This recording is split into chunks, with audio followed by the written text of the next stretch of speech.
wonder if he sees that big log.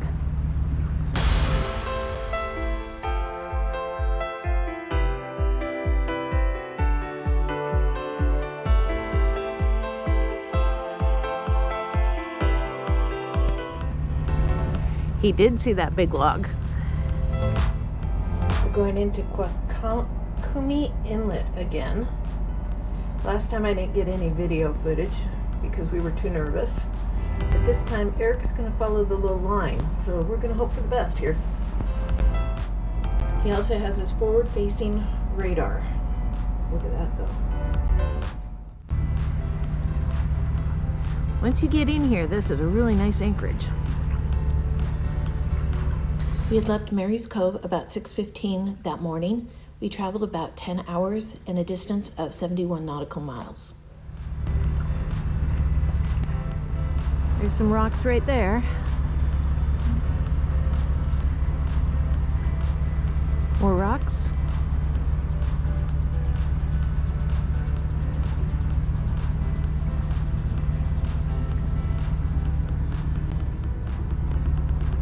We're getting to know our boat a little bit better.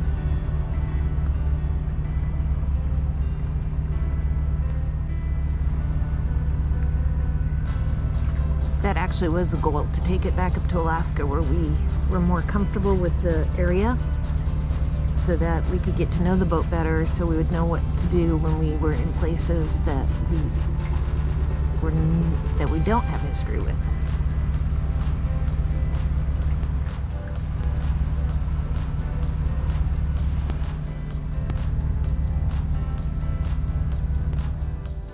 Getting through those little bit of rocks is definitely worth it to get to this anchorage.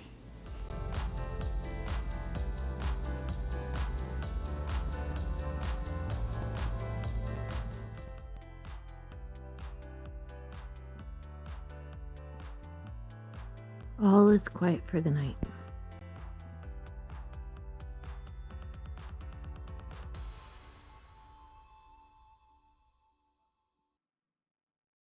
Here's a map that shows just how far that we're going when we take this trip from Juneau down to Anacortes. Part 1 of this playlist shows us leaving Juneau and going all the way down to Ketchikan. Part 2 shows us leaving Ketchikan, going to Prince Rupert, meeting people, and ending up in Hunt Inlet. Part 3 shows us leaving Hunt's Inlet, having a horrible night at Anchorage, going into Captain's Cove, and heading down the Inside Passage of northern British Columbia. In this Part 4 video, it will show us crossing Queen Charlotte Sound and ending up in Port Hardy. As you can tell from the map, this is a fairly long distance. It's about 900 nautical miles when we take this trip. Going up to Alaska last spring was the first time that I took this route, and I was tasked with determining our stops in our route. Not only was it the first time I've taken this route, it was our first time that we'd taken a long trip. I started my research with watching videos of other boats who had taken this route. I also reviewed the slow boat webinars, which were extremely useful. We spoke with friends who had taken the trip before and asked for their itineraries. We also had several cruising guides. We used the Wagner Cruising Guide. We also used Exploring the North Coast of British Columbia and Exploring the Southeast Alaska. And we've had the Marine Atlas for Port Hardy to Skagway and have used that for years. The question is, how many nautical miles is it from one point to another, and how long will it take us to get there? We want to be able to plan to get there not after dark, if at all possible, and we want to make sure that our trips aren't too long or too short. We use Time Zero to plan our routes and for navigation. We have it on the computer on the boat that could hook up to the autopilot. We don't have that hooked up at this time because we don't really need it. Besides having Time Zero on our boat computer, I also have it on my iPad and my phone. When I had to put the itinerary together to go through Canada to show the customs officials, I planned it all out on my iPad.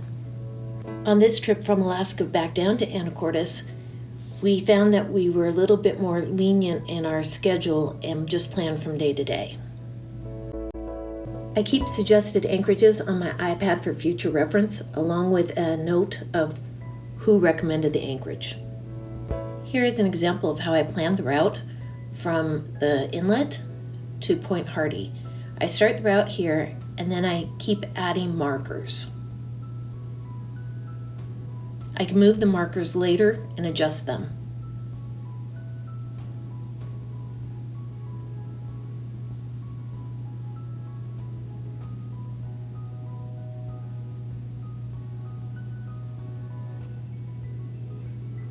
You can see I have a spot there that says stay a mile off of Cape Caution. Just a reminder.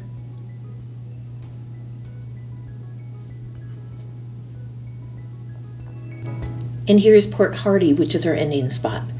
Now I'm going to go back up and make adjustments. I don't have to be too accurate because we are not going to run the autopilot off this. It's just to give us an idea of the distance and the time it will take.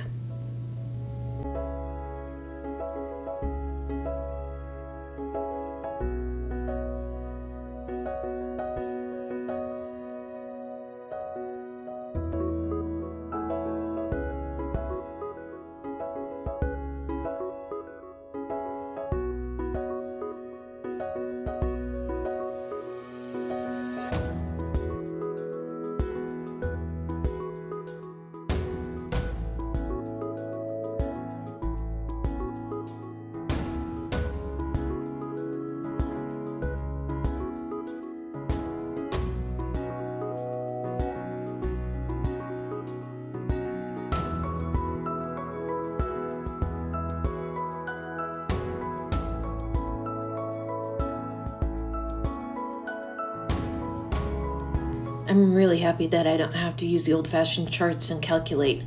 We do keep the charts on the boat, but I don't want to use them to plan our trips.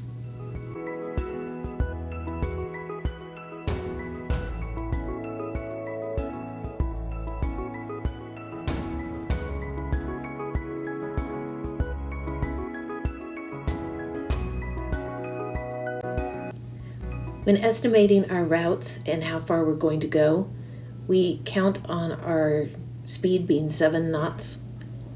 So here you can see on our routes, I've set 7 knots as our speed.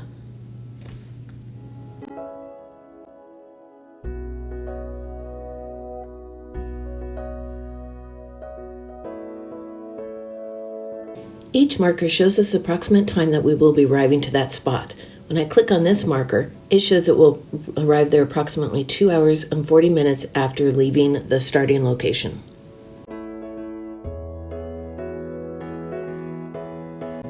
Clicking on this marker on the other side of Queen Charlotte Sound, it indicates that we will be there at 6 hours and 48 minutes after our starting position.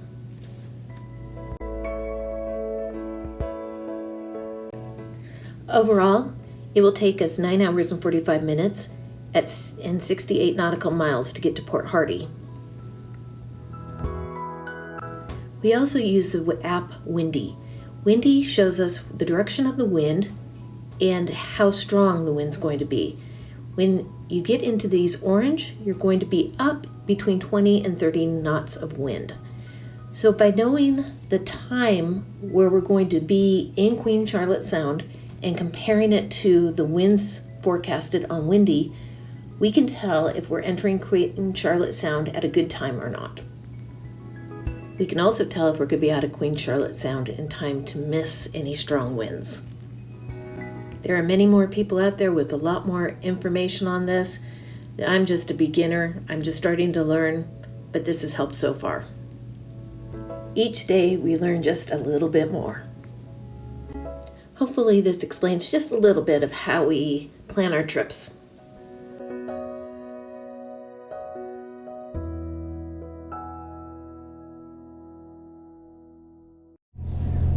Well, once again, Kuaklume Inlet was a very nice place to anchor last night, very calm.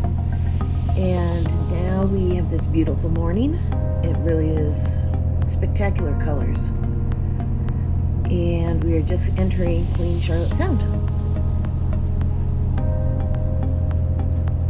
We have a couple other boats out there.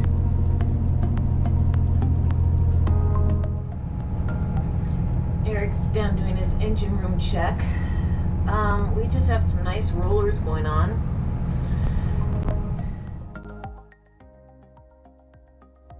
This is when the stabilizers really help. We left Kuaklume Inlet around 6:50 a.m. We reached Port Hardy at around 4:30 p.m. We traveled 67 nautical miles and it took us about 9.5 hours.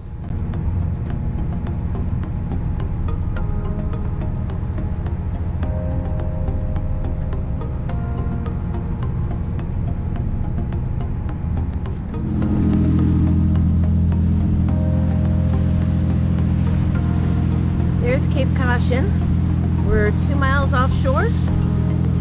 We just have these rollers coming off the side. Thank goodness for stabilizers.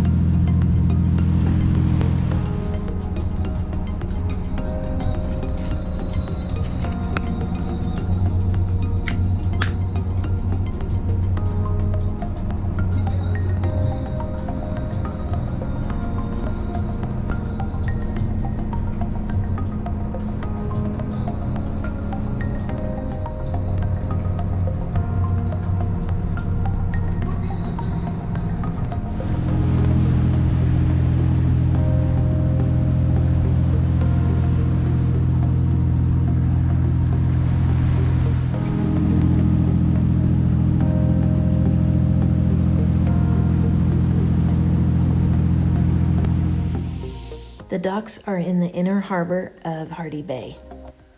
Looking at the chart, I was really nervous, but we had no problems at all getting into the marina.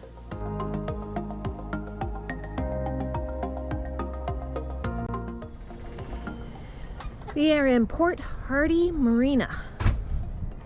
Eric really wanted to see this marina, and we also have some business to get done, financial stuff to take care of, so this place has got internet.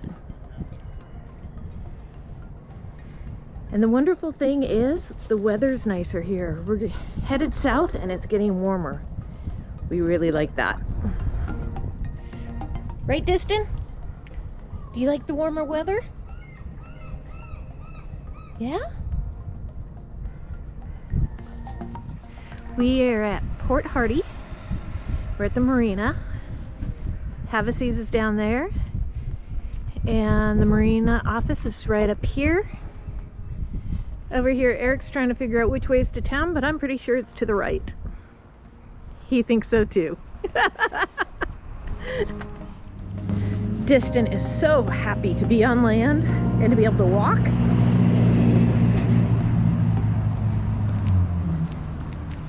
She's like, I get to go places. We headed up Hardy Bay Road and then took a right onto Market Street to explore. We've maybe walked a quarter of a mile and it looks like we've come to downtown. So we're just entering that area right now. Seems nice and quiet.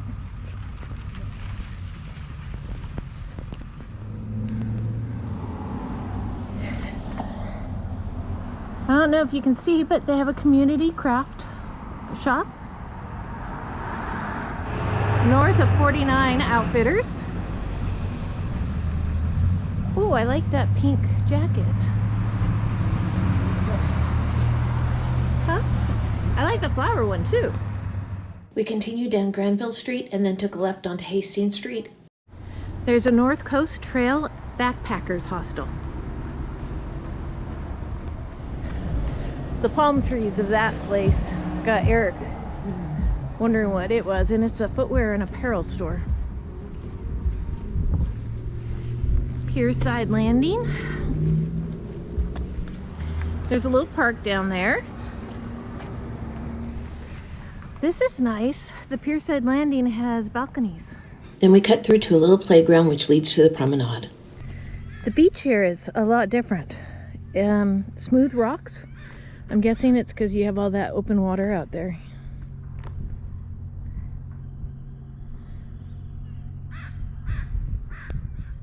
Here's a juvenile eagle. Ravens are incredible birds. We've watched them take a plastic bag and play catch with each other in the sky. We've also seen them on the roof of a house sledding down the roof in the snow. Ravens can also recognize faces, so if you feed them, beware that they'll start to recognize you and expect food. We started at that playground and we followed the waterfront walkway that offered more than 1/4 of a mile of promenade space with quite a bit of wildlife to watch. We arrived at Carrot Park, which has the Welcome to Port Hardy sign. There was a monument honoring those that served the country. And there was also a unique monument remembering the years of effort to persuade the province to extend its road network to the northern tip of Vancouver Island. And we continued our walk along the walkway. Check out this little house along the beach.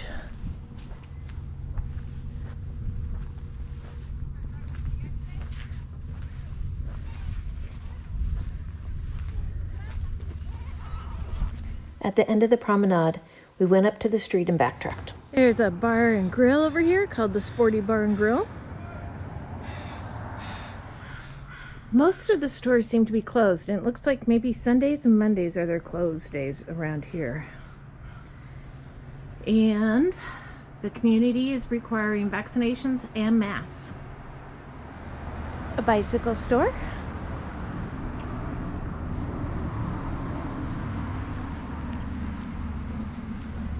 And Graceworks Gallery, which has some sculptures. Next, we got off Main Street and went looking for a bigger grocery store and liquor store. We have the Port Hardy Shopping Center. We have the BC Liquor Store, Sporting's Goods Store, Ace Hardware, and Red Apple, big brands and big savings. I'm thinking that might be a food store. Gotta go find out. No grocery store here, so we continued on. Well, that wasn't the grocery store, but there's Save On Foods right here, kitty corner, with a Subway, a dollar store, Fields. I'm not sure what Fields is. And look at that, there's an A&W. Yep, Save On is a food store, and it looks like there's just about everything here. After getting a few items and a root beer float, we headed back to the boat. However, before we could get back to the marina, we had to check out the store that had boat stuff. Almost right across from the marina, there's a Stryker Marine Electronics. And we found all kinds of little things that we needed in here, of course.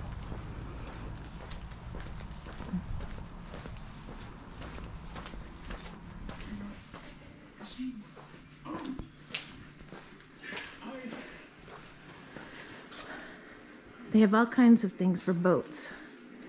So if you end up in Port Hardy and you need something for your boat, might just come up from the marina.